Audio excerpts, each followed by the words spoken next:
dear participants. Today I have an opportunity to tell you more about UNDP, about specific projects. And today I had an opportunity to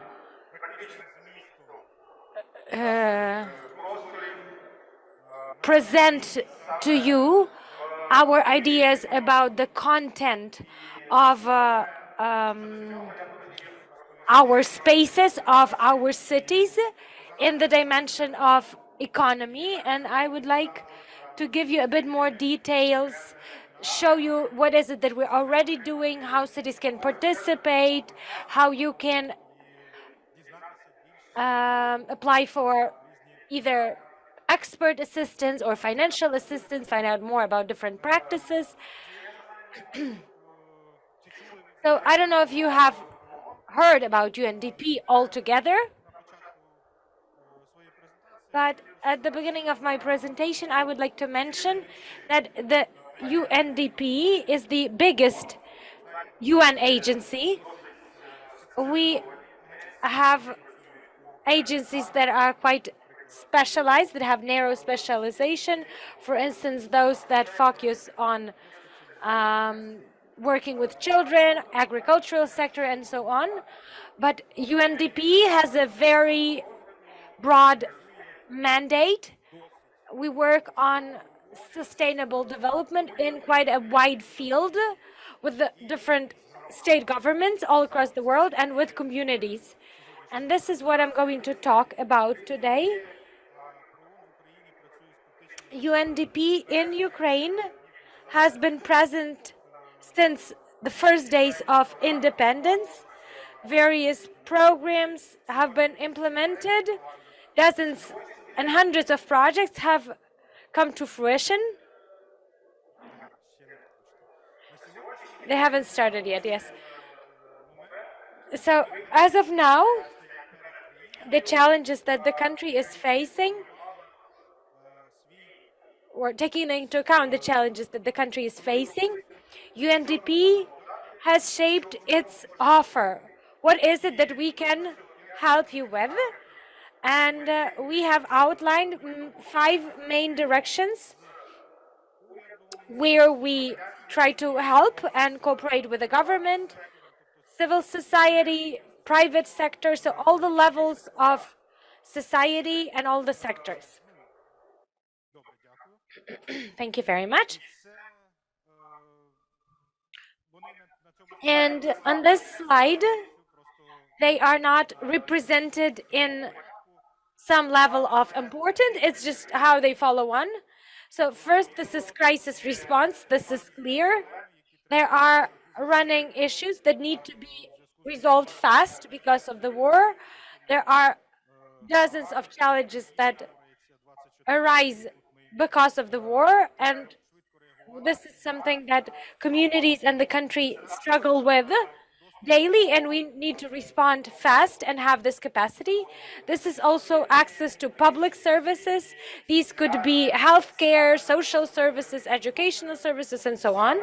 And to make sure that we make them accessible, that we recover access to such services, we also work with communities. We also work towards strengthening the role and capacity of civil society. Otherwise, efficient progress is not possible. It is the civil society that defines how our country progresses. And there are 2 more segments that are directly relevant to the topic of today's forum. This is infrastructure and safe returns. Since we have already been working with our partners to make sure that the people that we now refer to as IDPs or refugees, that they have an opportunity to safely return to their homes. And to make this possible, of course, we need to recover the infrastructure. The infrastructure needs to be recovered, rebuilt, or built up to create opportunities for economy and businesses. So this is what our projects are also about, and I will tell you more about it later. And also inclusive economic growth. It provides for the fact that all the layers of society have equal access to economic opportunities, have a possibility to self-realize where they reside. And for the sake of this, we also cooperate with municipalities, towns, and communities. The UNDP, as I already mentioned, has a lot of directions, a lot of programs, and my colleagues that work in other programs could also share their information for 2 or 3 days in a row, but I will just talk about 2 projects today. Today, I will start with a project called Mayors for Economic Growth.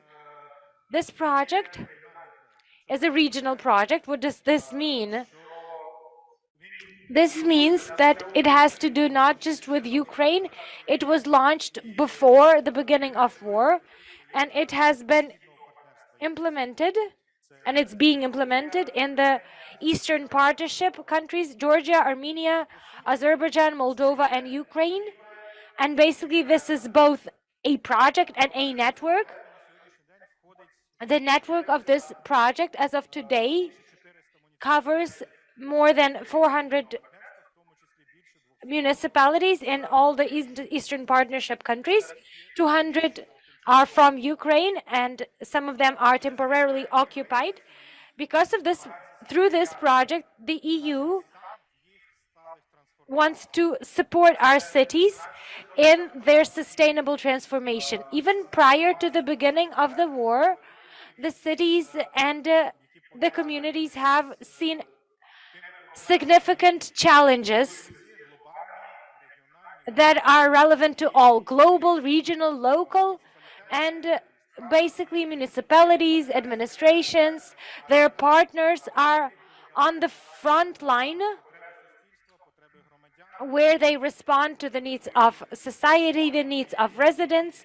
So they also require support, and they need understanding how to go on in such, so to say, unique conditions. Since the beginning of the pandemic, it has become clear that we have never been in circumstances of this kind, and it's only going to get worse. So we need to learn how to restructure the economy, how to rebuild all the processes and models. And this project provides the answers through 2 main kinds of assistance.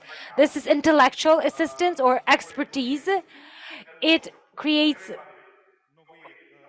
possibilities or opportunities to gain new knowledges towards better municipal practices, have access to expertise, and have opportunities for experience sharing. The second important direction is financial support and deeper involvement within some of the sub-programs, where some of the selected cities on competitive basis, pilot cities are chosen, and they receive funding to try it out, and having the experience, move on. So there are 3 main programs where we offer such opportunities. The first one is Portfolio Journey.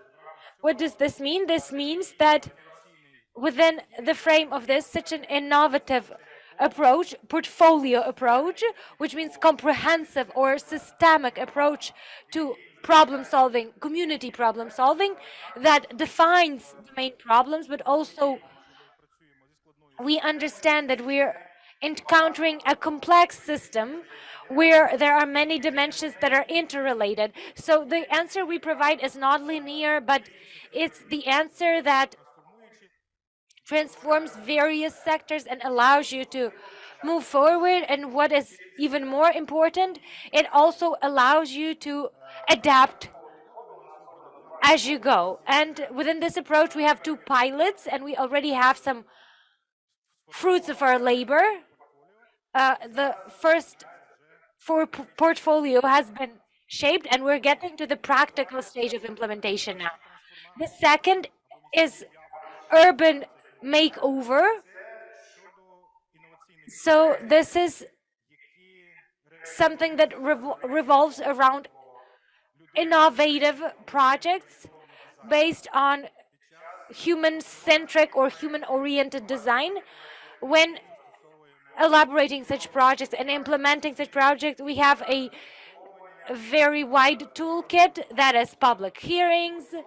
For instance, yesterday we had a workshop on this topic, and the main idea behind it, I think it has been voiced during this forum on multiple occasions, which is to listen to people and to shape your ideas and activities so that you meet their ideas and their needs.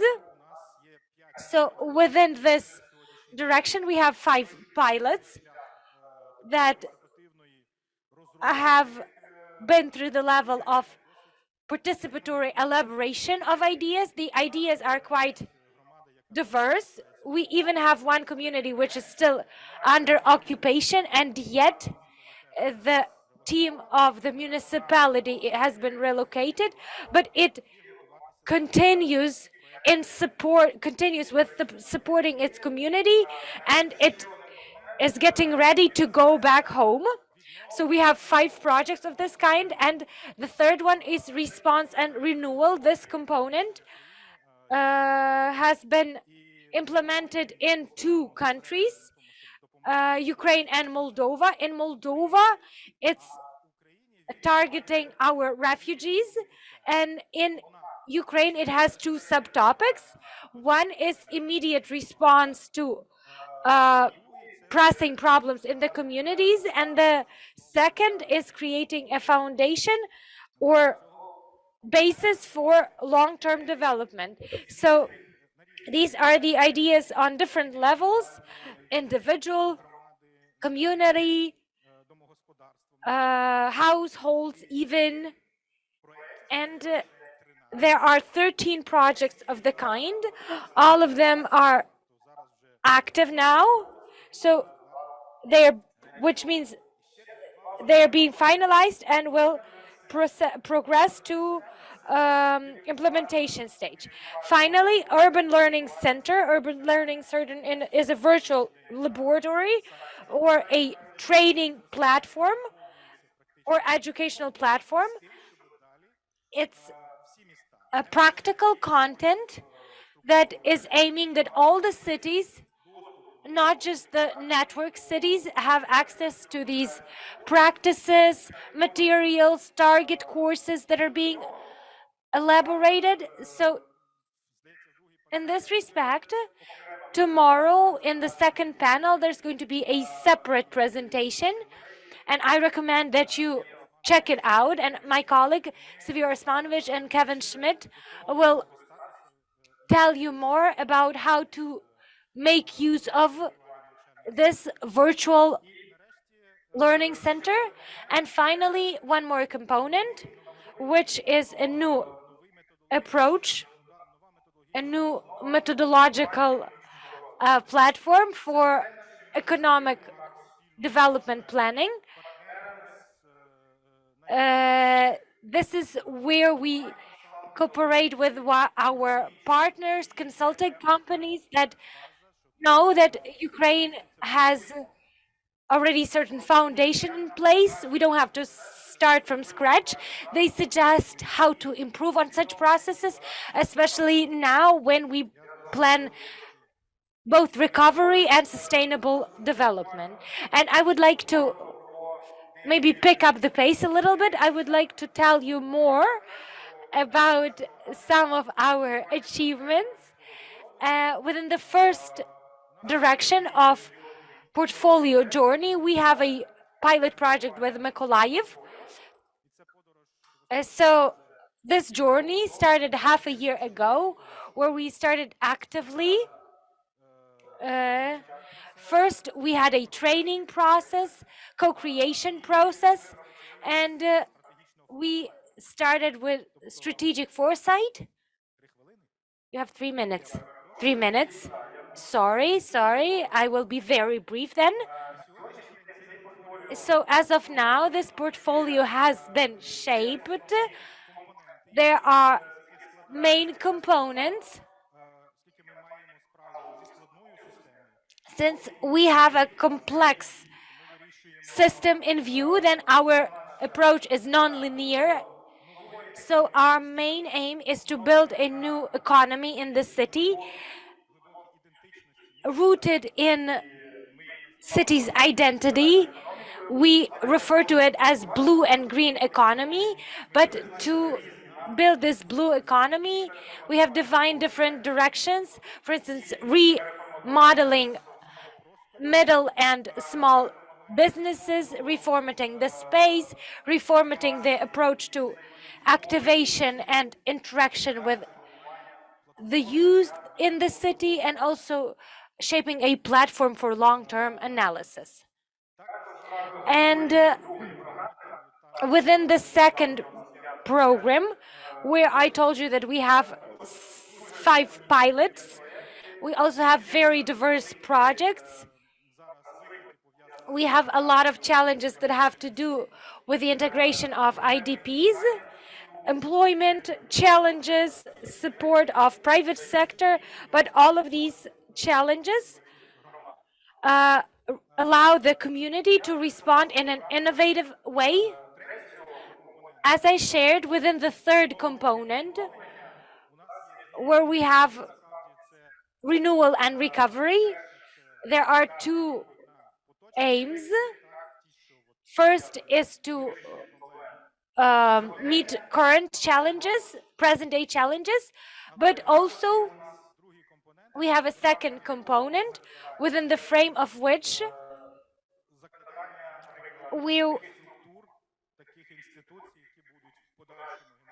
we establish new structures, new institutions that will further generate jobs or access to better local services, or creation of programs and development plans. So all of this takes place within the frame of the third component.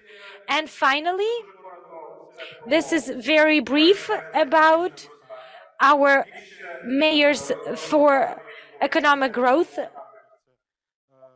project, and you will hear more about virtual training lab and planning economic growth. But I would also like, if the organizers allow me, to tell you more about the second project.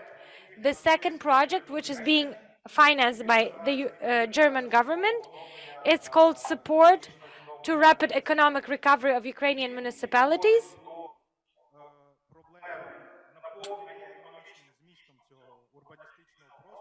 And the purpose of this project to fill cities with the urbanistic essence, but as part of economic infrastructure. So within the mayors for economic growth, it's all about institutions, it's all about creative plans, it's all about partner engagement and future plans visualization.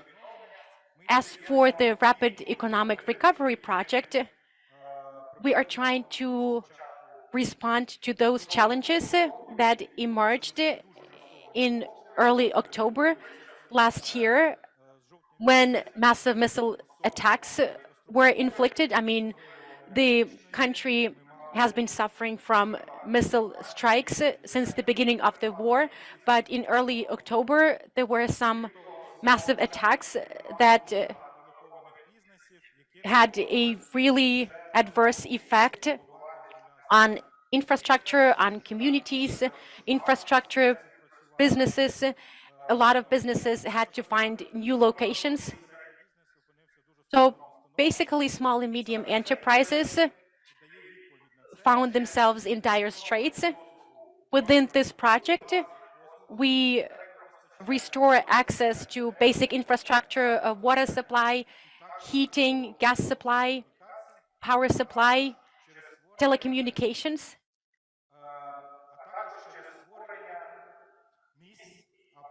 We also create locations or platforms where businesses can coexist, cooperate, and manufacture. This project finances the establishment of co-workings, business centers, either new ones or restored ones, because these are the locations that can be successfully utilized by SMEs. This project is part and parcel of a larger program funded by the German government in cooperation with the EU.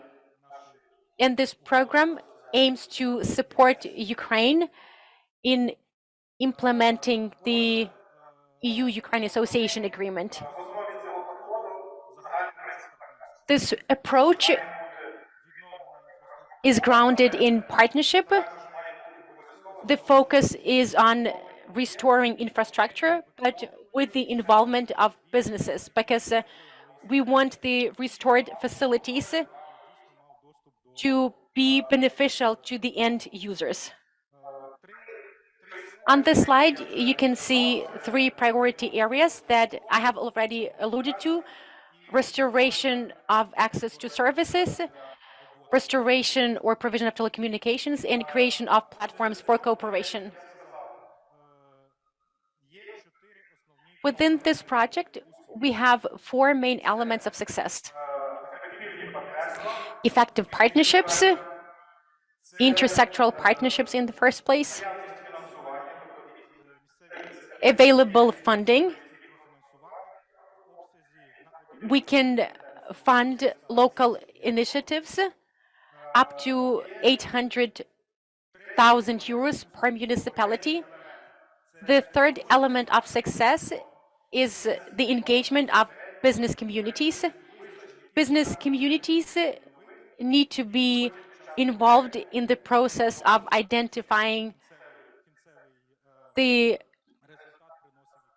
facilities to be restored. And the fourth element of success is strengthened cooperation and strengthened experience exchange. There is the fifth element as well. And the fifth element is about all of us. This is the Ukrainian society that is unbroken, that is invincible.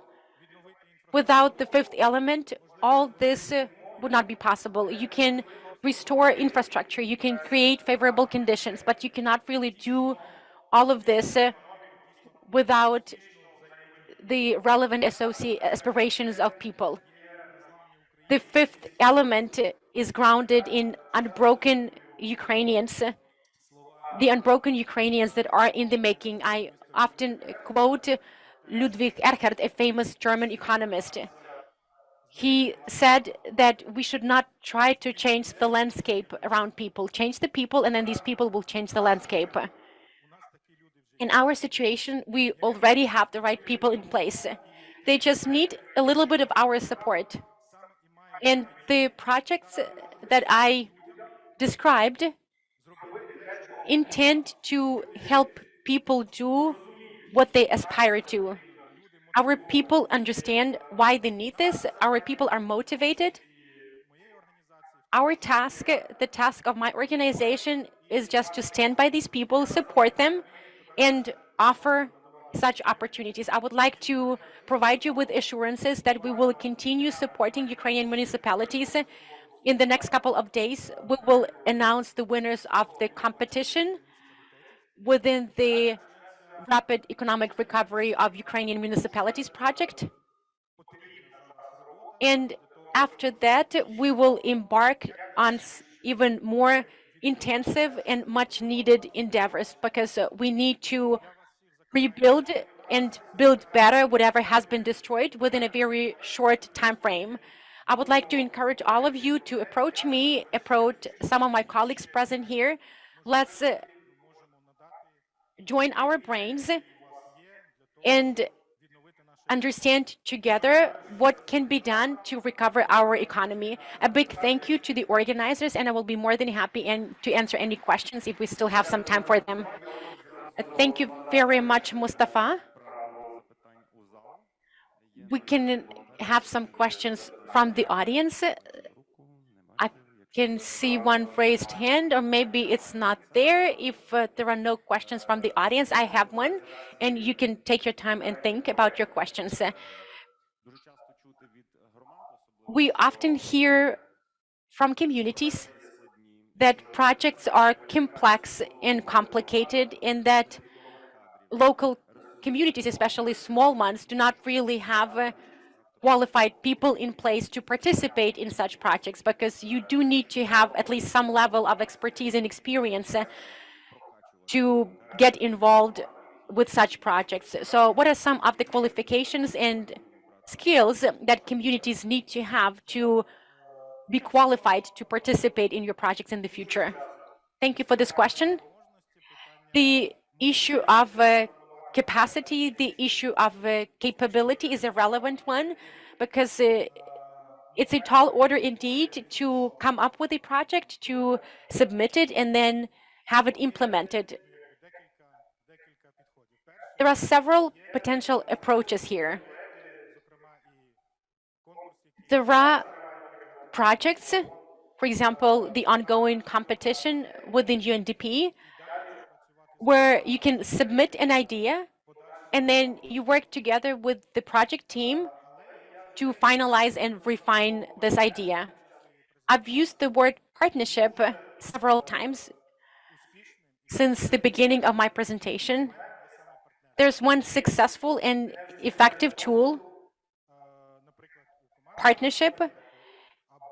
If the municipal team is lacking in experience, or maybe their partners from NGOs or businesses don't have sufficient expertise, they can build partnerships, they can implement some joint projects, and this way acquire required expertise and experience. So start with a partnership, implement pilot project, and then build on that.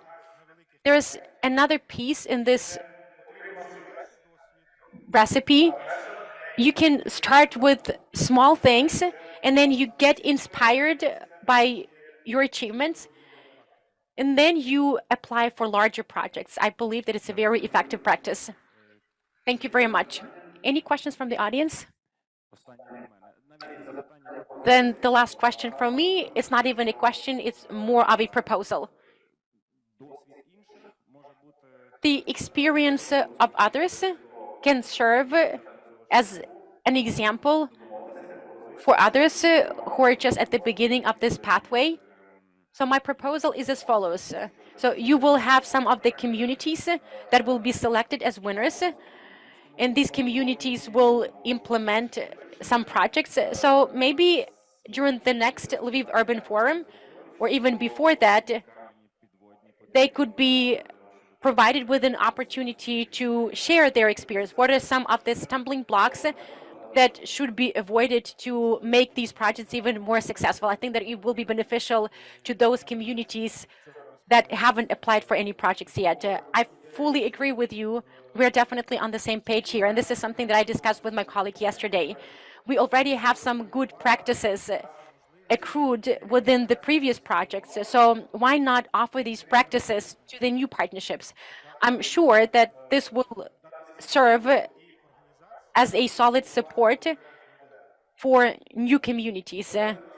And it will definitely help us implement new models. And we have plenty of these models: waste management, sustainable development, economic development, financing of projects and initiatives.